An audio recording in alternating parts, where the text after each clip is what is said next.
Il est une vérité statistique qui glace le sang des économistes lorsqu'ils observent les graphiques de la carte de la production industrielle européenne. La ligne ne fluctue plus, elle plonge avec une régularité mathématique vers des abysses que l'on croyait réservés aux nations en voie de développement. Imaginez un instant le silence assourdissant qui s'installe progressivement dans la vallée de la Ruhr, autrefois le cœur battant de la puissance manufacturière mondiale, où les hauts fourneaux s'éteignent les uns après les autres, non pas pour des raisons de maintenance, mais parce que la rentabilité, cette loi d'airain du capitalisme, a déserté le continent. Ce que nous observons n'est pas une simple récession cyclique de celle que les manuels d'histoire nous ont appris à traverser avec patience. C'est un démantèlement structurel, une désindustrialisation violente et silencieuse, qui transforme l'Europe jadis, atelier du monde, en un vaste musée à ciel ouvert pour touristes fortunés. Les chiffres du désastre ne mentent pas, mais ils sont souvent noyés dans le bruit médiatique des sommets politiques et des promesses de réindustrialisation verte qui sonnent de plus en plus creux face à la réalité des bilans comptables. Pour la première fois depuis la naissance de la monnaie unique, l'Europe ne fait plus que gérer son déclin, prise en étau entre l'agressivité commerciale de la Chine qui inonde ses marchés de véhicules électriques et le protectionnisme énergétique des États-Unis qui siphonne ses meilleures entreprises. Le vieux continent est en train de perdre sa substance vitale, sa capacité à transformer la matière et l'énergie en richesse. Si cette tendance se poursuit, nous ne nous dirigeons pas vers une crise, mais vers un déclassement historique irréversible, comparable à la perte d'influence de Venise au XVIIe siècle, lorsque les routes commerciales se déplacèrent vers l'Atlantique. Pour comprendre la mécanique de cet effondrement, il faut d'abord accepter de regarder en face ce que les dirigeants européens tentent désespérément de cacher. Le modèle économique qui a assuré la prospérité de l'Europe depuis 1945 est mort, et rien n'a été préparé pour le remplacer. Ce modèle reposait sur une équation simple, presque magique. L'importation massive d'énergie bon marché venue de l'Est, la protection militaire sous-traitée à l'Ouest, et l'exportation de produits à haute valeur ajoutés vers une Asie en plein essor. Aujourd'hui, chacun des termes de cette équation a été rayé d'un trait de plume par l'histoire. L'énergie est devenue un luxe, le parapluie américain se referme sur ses propres intérêts, et la Chine est passée du statut de client docile à celui de rival systémique prédateur. Nous assistons en direct à l'effritement des fondations mêmes de notre contrat social. Pour saisir l'ampleur du séisme, il est nécessaire de remonter le fil du temps jusqu'aux origines de ce miracle industriel, aujourd'hui menacé d'extinction. Au lendemain de la Seconde Guerre mondiale, l'Europe, et particulièrement l'Allemagne, a fait le pari de la reconstruction par l'industrie lourde et la chimie. Le plan Marshall a fourni l'impulsion initiale, mais c'est la création de la CECA, Communauté européenne du charbon et de l'acier, qui a scellé le destin du continent. La paix par la prospérité industrielle. Pendant 70 ans, cette stratégie a fonctionné à merveille. Des géants comme BASF, Volkswagen ou Siemens ont dominé le monde, inondant les marchés de produits dont la qualité justifiait le prix élevé. L'excédent commercial allemand est devenu la boussole de la zone euro, dictant sa rigueur aux pays du Sud et assurant la stabilité de la monnaie unique. Cependant, les archives de la Banque mondiale et les analyses rétrospectives du FMI montrent que ce succès cachait une vulnérabilité mortelle, une dépendance totale aux intrants extérieurs. L'Europe a construit des cathédrales industrielles sur le sable mouvant de la géopolitique. Dès les années 1970, lors des premiers chocs pétroliers, l'avertissement fut lancé. Une puissance industrielle sans souveraineté énergétique est un colosse aux pièces d'argile. À l'époque, l'Europe avait réagi par l'innovation nucléaire, notamment en France, et par la diversification de ses sources. Mais au tournant du XXIe siècle, une décision fatale a été prise motivée par une hubris idéologique et une naïveté stratégique. Le pari du gaz russe comme énergie de transition, et le démantèlement progressif des capacités nucléaires et charbonnières souveraines. Ce choix, que les historiens futurs jugeront sans doute avec une sévérité implacable, a rendu l'industrie européenne captive d'un fournisseur unique, dont les intérêts divergeaient radicalement des siens. Lorsque les gazoducs Nord Stream ont été coupés, ce n'est pas seulement du gaz qui a cessé d'arriver, c'est l'avantage compétitif de l'Europe qui s'est évaporé instantanément. Les données de l'Agence internationale de l'énergie montrent qu'en 2022 et 2023, les prix de l'électricité et du gaz en Europe ont été, à certains moments, 5 à 10 fois supérieurs à ceux pratiqués aux États-Unis. Dans un monde globalisé où les capitaux circulent à la vitesse de la lumière, aucune industrie, aussi performante soit-elle, ne peut survivre à un tel différentiel de coûts. C'est une loi physique autant qu'économique. L'énergie est la monnaie ultime, et l'Europe est en faillite. Le mécanisme de cet effondrement est d'une brutalité comptable effrayante. Prenons l'exemple de l'industrie chimique, mère de toutes les industries, car elle fournit les plastiques, les engrais et les composants de base à tous les autres secteurs. Pour produire de l'ammoniac ou de l'acier, il faut de l'énergie. Lorsque le coût de cette énergie dépasse le prix de vente final du produit sur le marché mondial, l'usine ne ferme pas simplement ses portes pour attendre des jours meilleurs. Elle est démontée et reconstruite ailleurs. C'est ce que les économistes appellent la fuite de carbone, mais qui est en réalité une fuite de substances économiques. Les grands conglomérats européens n'ont pas disparu, ils ont simplement migré. BASF investit désormais 10 milliards d'euros en Chine, tout en réduisant la voilure en Allemagne. C'est un transfert de richesse massif, définitif, qui vide l'Europe de sa capacité productive. Mais l'énergie n'est que le détonateur. La bombe à retardement était la structure même de la zone euro et de sa dette. Pendant des années, l'Europe a masqué sa perte de compétitivité par l'endettement massif et la baisse artificielle des taux d'intérêt orchestrés par la Banque centrale européenne. Les pays du Sud, France et Italie en tête, ont compensé leur désindustrialisation par la dépense publique, créant une illusion de croissance portée par les services et la consommation. Aujourd'hui, avec la remontée des taux et le retour de l'inflation, ce masque tombe. Le ratio dette-PIB de la France dépasse les 110%, un niveau que les études historiques de Kenneth Rogoff et Carmen Reinhardt identifient comme un point de bascule vers la stagnation séculaire. L'Europe se retrouve avec les dettes d'une puissance en guerre, mais sans l'industrie pour les rembourser. Ce phénomène rappelle étrangement le déclin de l'Empire britannique après 1945. Victorieuse militairement mais ruinée économiquement, la Grande-Bretagne a vu son industrie obsolète se faire dévorer par la concurrence américaine et allemande, tandis que sa livre sterling perdait son statut de monnaie de réserve. Les gouvernements successifs tentèrent de maintenir le niveau de vie par la dette et la dévaluation, jusqu'à l'humiliation de l'appel au FMI en 1976. L'Union européenne suit aujourd'hui une trajectoire similaire, mais sans l'homogénéité culturelle et politique d'une nation. Les divergences entre une Allemagne qui s'austérise pour sauver son modèle et une France qui dépense sans compter pour acheter la paix sociale créent des forces tectoniques capables de disloquer la monnaie unique. Nous voyons se répéter sous nos yeux les erreurs de la République de Weimar, non pas dans l'hyperinflation immédiate, mais dans l'incapacité des élites à comprendre que la monnaie n'est que le reflet de l'économie réelle. On ne peut pas imprimer de l'énergie, on ne peut pas imprimer des matières premières, et on ne peut pas imprimer de la compétitivité. Les plans de relance européens, avec leurs centaines de milliards d'euros de subventions numériques, ressemblent à des injections de morphine sur un patient qui a besoin d'une chirurgie cardiaque. Ils calment la douleur sociale à court terme, mais aggravent le mal en distordant les signaux de prix et en maintenant en vie des entreprises zombies qui auraient dû disparaître depuis 10 ans. Derrière cette façade institutionnelle, des forces plus discrètes sont à l'œuvre. Le système bancaire européen, par exemple, est assis sur une montagne de créances douteuses liées à l'immobilier commercial et aux prêts garantis par l'État durant la pandémie. La boucle de la mort, doom loop, entre les banques et les dettes souveraines n'a jamais été résolue. Les banques détiennent la dette de leurs États, et les États garantissent les banques. Si l'un vacille, l'autre tombe. C'est un pacte de suicide mutuel qui paralyse toute tentative de réforme réelle.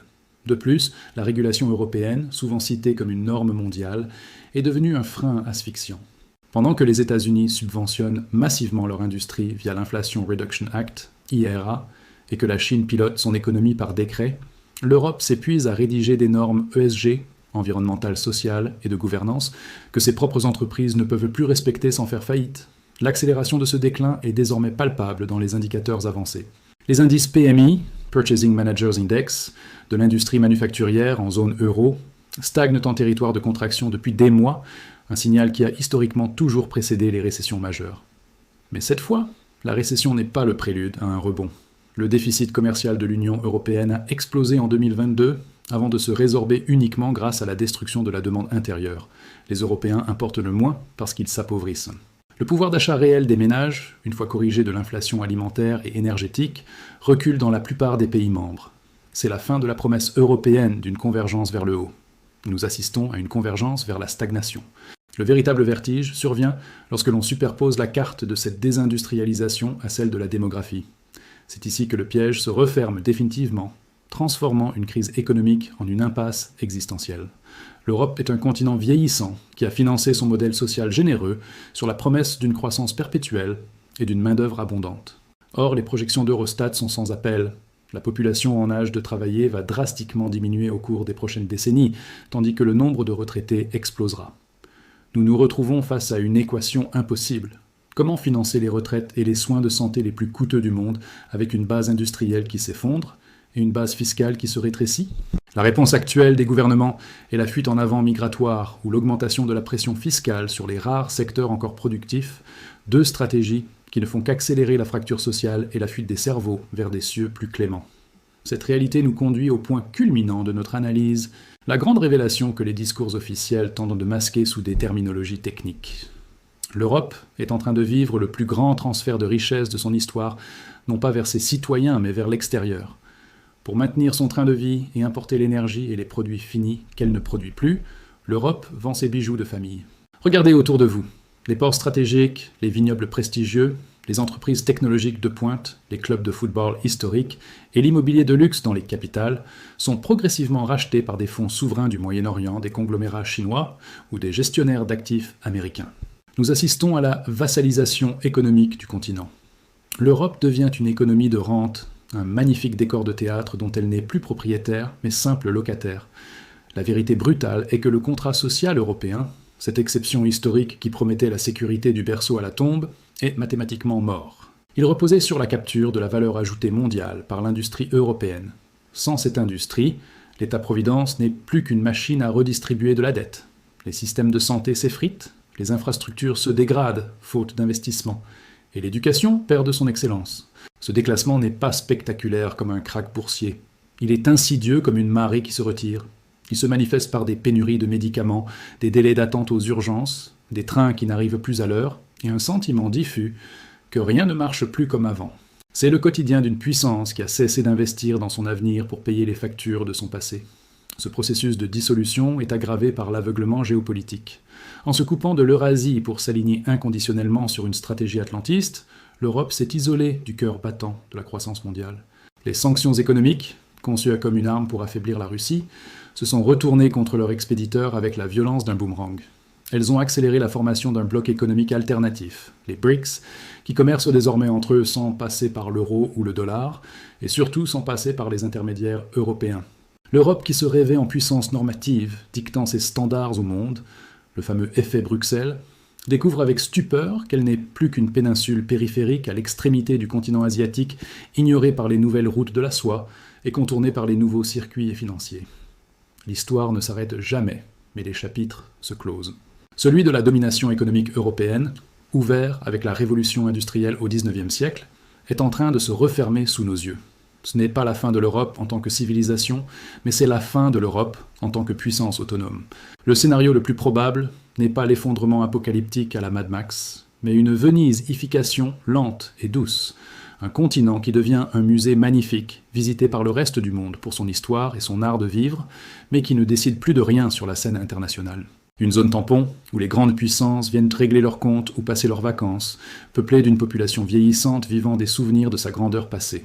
Pourtant, au cœur de ce désastre annoncé, il reste une variable inconnue, la capacité de résilience des peuples face à la disparition de leur confort. L'histoire nous enseigne que c'est souvent au pied du mur, lorsque les illusions monétaires se dissipent, et que la réalité froide du déclassement frappe les frigos vides, que les sursauts nationaux ou continentaux se produisent. Mais pour qu'un tel réveil ait lieu, il faudrait d'abord briser le miroir déformant des statistiques officielles et accepter le diagnostic cruel de notre situation. L'effondrement n'est pas une fatalité, c'est une conséquence. La conséquence de 30 années de désindustrialisation, de naïveté énergétique et d'arrogance financière. Les chiffres du désastre sont là, inscrits dans les bilans de nos banques centrales et dans le déficit de nos balances commerciales. Ils ne demandent qu'à être lus pour ce qu'ils sont, l'avis de décès d'un système à bout de souffle et l'avertissement ultime avant le grand basculement. Au-delà des courbes du PIB et des déficits budgétaires, l'effondrement européen marque surtout la fin d'une illusion psychologique collective, celle de la fin de l'histoire. Pendant des décennies, l'Europe a vécu dans la conviction confortable que le monde entier finirait par converger vers son modèle de démocratie libérale, de marché régulé et de protection sociale. Elle a cru que le soft power, la force des normes, du droit et de la culture, suffirait à garantir sa place dans l'histoire, rendant la puissance militaire et la souveraineté industrielle obsolètes. Le réveil est d'une brutalité inouïe. Nous redécouvrons que dans la jungle géopolitique, le jardin européen, pour reprendre la métaphore controversée de la diplomatie bruxelloise, ne peut survivre sans barrière ni gardien. Les normes ne protègent pas contre les tanks, et la régulation ne remplace pas la production. Le monde ne s'est pas européanisé. C'est l'Europe qui se marginalise en refusant de voir que la logique de la puissance brute a fait son grand retour. Ce déni de réalité a un coût que les classes moyennes commencent à payer au prix fort. C'est la dernière étape du processus. L'ajustement du niveau de vie par l'inflation structurelle.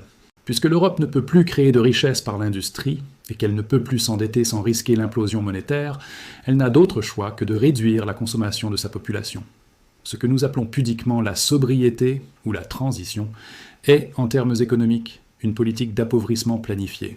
L'accès à la propriété devient un mirage pour les jeunes générations, l'épargne est érodée par des taux réels négatifs, et la mobilité sociale est en panne. Nous assistons à la lente érosion du patrimoine accumulé pendant les 30 glorieuses, une fonte des glaces financières qui laisse apparaître la roche nue d'une société sans réserve.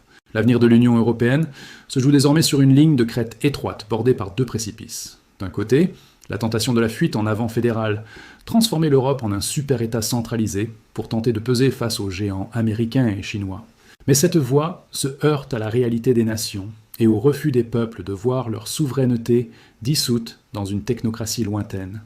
De l'autre côté, le risque de la fragmentation, le retour des égoïsmes nationaux où chaque pays tente de sauver sa peau en nouant des alliances bilatérales, l'Allemagne avec la Chine, la France avec le Moyen-Orient, l'Italie avec qui voudra bien acheter sa dette.